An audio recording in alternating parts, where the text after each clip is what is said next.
ہم میں ہر ایک کی زندگی میں یہ وقت ضرور آتا ہے کہ ہمیں بتایا جاتا ہے کہ آپ زندگی میں کچھ نہیں کر سکتے، یہ آپ کے بس کی بات نہیں ہے، یہ آپ کے کرنے کا کام نہیں ہے، آپ فضول میں خود کو تھکا رہے ہیں، ایسا کر کے آپ کو کچھ بھی حاصل نہیں ہوگا۔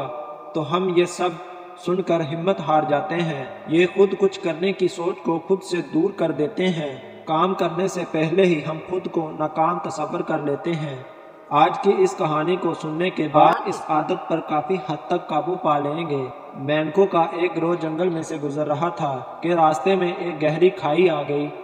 ان میں سے 2 مینڈک اس کھائی میں گر گئے۔ جب دوسرے مینڈکوں نے دیکھا کہ کھائی کافی گہری ہے، انہوں نے دونوں مینڈکوں کو کہا کہ کھائی کافی گہری ہے، آپ دونوں اس میں سے باہر نہیں آ سکتے، لہٰذا باہر نکلنے کی کوشش نہ کریں اور اپنی موت کا انتظار کریں۔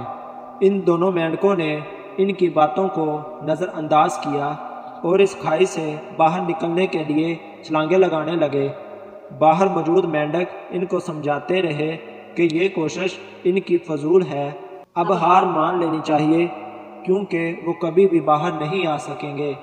آخرکار ایک نے دوسرے مینڈکوں کی بات پر دھیان دیا اور کوشش ترک کر دی اور ہار مان کر اپنی موت کا انتظار کرنے لگا، جبکہ دوسرے مینڈک نے ہار نہ مانی اور مسلسل کوشش کرتا رہا اور بالآخر اس کھائی سے باہر آ گیا۔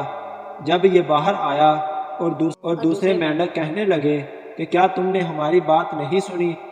مینڈک بولا کہ میں بہرا ہوں، میں آپ کی باتوں کو حوصلہ افزائی کے طور پر لے رہا تھا، اس لیے وہ کامیاب ہو گیا۔